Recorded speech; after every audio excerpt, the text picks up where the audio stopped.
마태복음 11장 16절에서부터 24절까지의 말씀 제가 봉독해 드리도록 하겠습니다.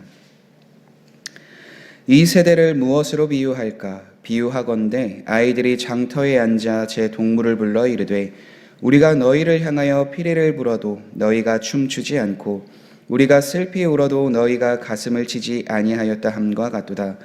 요한이 와서 먹지도 않고 마시지도 아니하매 그들이 말하기를 귀신이 들렸다 하더니 인자는 와서 먹고 마심에 말하기를 보라 먹기를 탐하고 포도주를 즐기는 사람이요 세리와 죄인의 친구로다 하니 지혜는 그 행한 일로 인하여 옳다함을 얻느니라. 예수께서 권능을 가장 많이 행하신 고을들이 회개하지 아니하므로 그때에 책망하시되 화 있을진저 고라시나 화 있을진저 벳세다야 너희에게 행한 모든 권능을 두로와 시돈에서 행하였다면 그들이 벌써 베옷을 입고 제에 앉아 회개하였으리라. 내가 너희에게 이르노니 심판날에 두로와 시돈이 너희보다 견디기 쉬우리라. 가버나움아 내가 하늘에까지 높아지겠느냐 음부에까지 낮아지리라. 내게 행한 모든 권능을 소돔에서 행하였더라면 그 성이 오늘까지 있었으리라. 내가 너희에게 이르노니 심판날에 소돔 땅인 너보다 견디기 쉬우리라 하시니라. 아멘. 예수님께서 제자들과 함께 하시며 제자들을 파송해서 전도하게 하셨고 또 예수님 또한 그 제자들과 함께 전도하고 가르치셨던 일들이 마태복음 10장과 11장 1절에 나왔습니다. 그런데 그러한 사역들을 보고 세례 요한의 제자들이 예수님께 질문을 한 내용을 우리가 지난번 나누었습니다. 오늘 본문은 그와 이어서 그 시대 속에서 예수님에 대한 생각들, 예수님에 대한 그 평가들에 대해서 말하고 있는데 그것을 통해서 우리가 어떠한 삶을 살아가야 될지를 함께 나누어 보려고 합니다. 먼저 16절과 17절 말씀에 이렇게 되어 있습니다. 이 세대를 무엇으로 비유할까? 비유하건대 아이들이 장터에 앉아 제 동물을 불러 이르되 우리가 너희를 향하여 피리를 불어도 너희가 춤추지 않고 우리가 슬피 울어도 너희가 가슴을 치지 아니하였다 함과 같으니라. 같은 내용을 다루고 있는 누가복음 7장에 보면 오늘 읽었던 본문 말씀과 차이가 있는 내용이 있는데 추가적으로 나와 있는 내용입니다. 모든 백성과 세리들은 이미 요한의 세례를 받은지라 이 말씀을 듣고 하나님을 의롭다 하되 바리새인과 율법교사들은 그의 세례를 받지 아니하므로 그들 자신을 위한 하나님의 뜻을 저버렸느니라. 그러니까 여기서 말씀하고 있는 이 세대에 대한 것은 결국 예수 그리스도를 통하여서 전하여졌던 그 복음, 그런데 그것을 받아들이지 못하였던 사람들, 오히려 그것을 피하여서 다른 것을 생각하였던 사람들에 대해서 말하고 있음을 보게 됩니다. 함께 읽었었던 이 말씀을 보게 된다면 바리새인과 율법교사들은 세례 요한의 세례를 받지 아니하였다라고 되어져 있습니다. 즉 다른 이야기가 아니라 세례 요한이 광야에서 외치는 소리를 하였을 때 회개하라 천국이 가까이 왔느니라 회개에 합당한 삶을 살아라 라고 말을 하였을 때 그들이 그 가르침을 듣지 아니하였다라는 거죠. 그런데 그들에 대해서 비유로 어떻게 이야기를 하고 계신가? 제가 방금 읽어드렸던 16절과 17절 말씀처럼 이야기를 하고 있으시는 거예요. 이 세대를 무엇으로 비유할까? 비유하건대 아이들이 장터에 앉아 제 동물을 불러 이르되 우리가 너희를 향하여 피리를 불어도 너희가 춤추지 않고 우리가 슬피 울어도 너희가 가슴을 치지 아니하였다. 이것을 장래에 대한 비유로 이야기하시는 것들이 있는데 그 내용을 알지 못해도 우리는 알 수 있습니다. 피리를 불게 된다면 또 슬피 울게 된다면 그에 마땅한 행동들이 따라와야 되는데 그 행동들이 따라오지 않았다라는 거죠. 세례 요한이 광야에서 외쳤을 때 하나님에 대한 말씀, 복음을 외쳤을 때 그들이 그 말씀을 듣고 회개하는 자리, 회개에 합당한 삶을 살아가는 자리에 나아갔어야 하는데 그러한 삶의 결과가 없었다라는 것을 이 비유의 말씀을 통해서 알게 해주시는 겁니다. 세례 요한은 실제로 이러한 삶을 살았습니다. 광야에서 외치는 삶, 광야에서 외치는 삶을 살아갈 뿐만 아니라 하나님께서 말씀하여 주신 회개에 합당한 삶을 그는 살았습니다. 낙타 털 옷을 입고 허리에는 가죽띠를 띠고 음식으로는 메뚜기와 석청을 먹으며 살았습니다.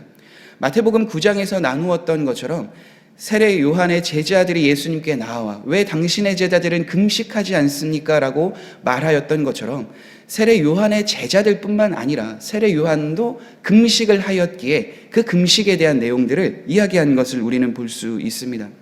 그런데 그와 같은 삶을 살았던 세례 요한인데 그러한 가르침으로 삶의 본을 보였던 이들인데 바리새인과 서기관들은 그 이야기를 듣고 그 삶을 보고도 돌이키지 않았다라는 거죠.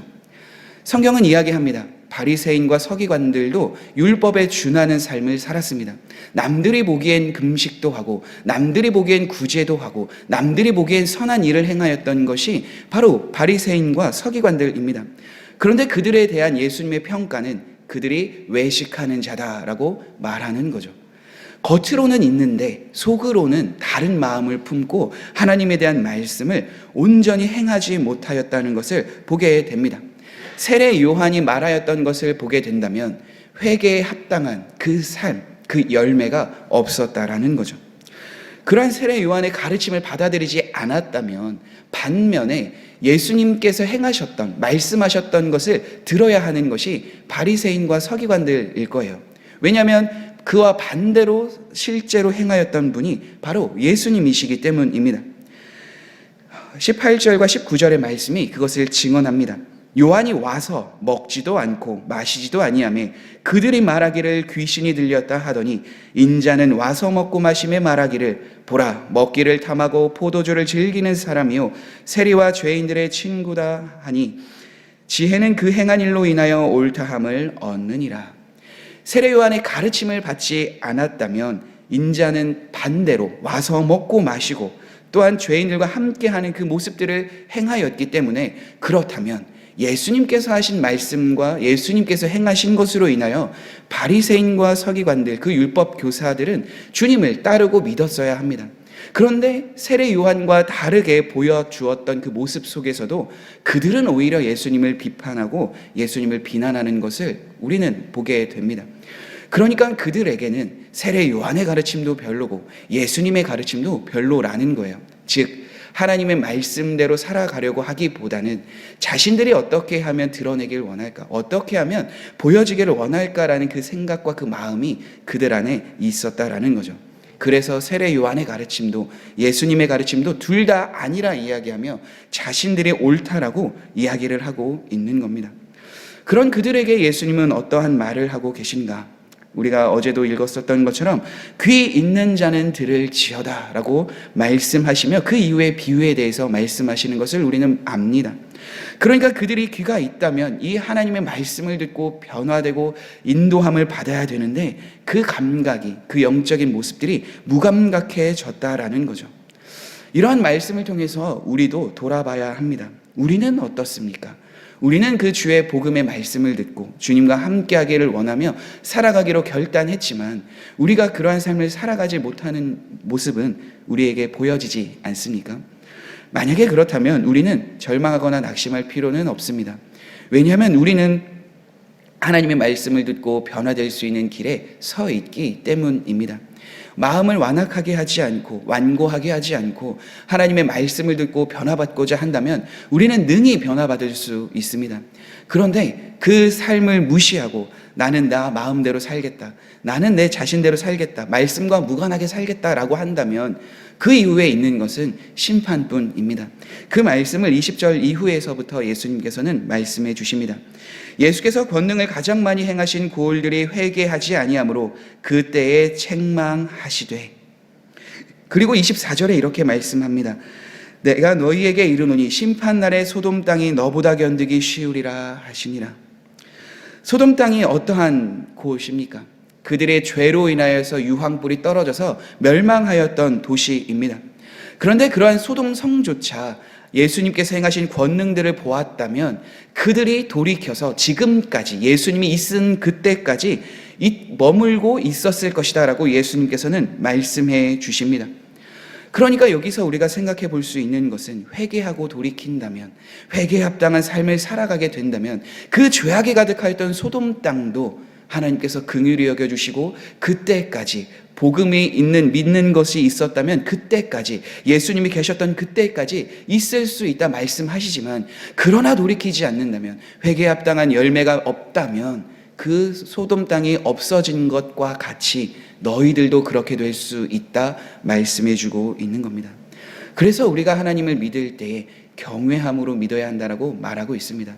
경외는 두렵고 떨림으로 하나님을 믿어야 한다라는 것을 이야기하고 있기 때문입니다. 하나님은 한없이 사랑이 많으신 분이십니다. 우리를 사랑하셔서 늘 하나님의 곁에 두기를 원하고 하나님의 말씀으로 변화되어 하나님의 자녀로서 살아갈 수 있도록 늘 우리를 인도하시는 사랑과 자비가 많으신 하나님이심은 분명합니다. 그러나 그 자비와 사랑이 많으신 하나님 앞에 우리가 겸손히 행하지 않고 마음을 돌이키지 않고 회개하지 않는다면 결국 우리에게 돌아오게 되는 것은 소돔 땅이 멸망당한 것처럼 심판이 오게 될 수 있다라는 것이죠. 사랑하는 성도 여러분, 그렇기에 우리는 날마다 하나님 앞에 나아갈 때 겸손한 모습으로 사랑이 많으신 그 하나님 앞에 회개하는 마음으로 회개에 합당한 삶을 살아가야 될 줄 믿습니다. 그 삶을 살아갈 때 우리는 히브리서에 나와 있는 것처럼 영원한 소망에 닿을 예수께 내려놓으며 영원한 나라, 하나님의 자녀의 상속자로서 준비된 천국에 들어가게 될 것이며, 반대로 회개하지 않을 경우에는 영원한 지옥, 영원한 형벌이 있는 지옥으로 가게 될 것임을 생각하면서 그 하나님을 믿고 하나님의 자비와 은혜를 구하며 날마다 회개에 합당한 삶을 살아가시는 성도님들이 되시길 간절히 소망합니다. 우리 함께 기도하겠습니다. 그렇습니다. 하나님, 복음의 말씀이 들려질 때에 우리가 그 말씀을 듣고 바르게 반응하는 우리 모두가 되게 하여 주옵소서. 하나님의 사랑과 하나님의 마음이 우리에게 들려졌을 때 그 마음에 합하여서 하나님의 마음, 하나님의 뜻으로 돌이키며 회개에 합당한 삶을 살아가는 우리 모두가 되게 하여 주옵소서. 심판날은 반드시 옵니다. 그것을 바라보며 두렵고 떨림으로 구원을 이루라 말씀하여 주신 것처럼 우리가 날마다 겸손함으로 주님 앞에 나와 주님이 우리에게 행하신 일들을 생각하며 복음의 진리를 묵상하며 주님 앞에 바로 서는 우리 모든 성도님들이 되게 하여 주옵소서. 예수님의 이름으로 기도드립니다. 아멘.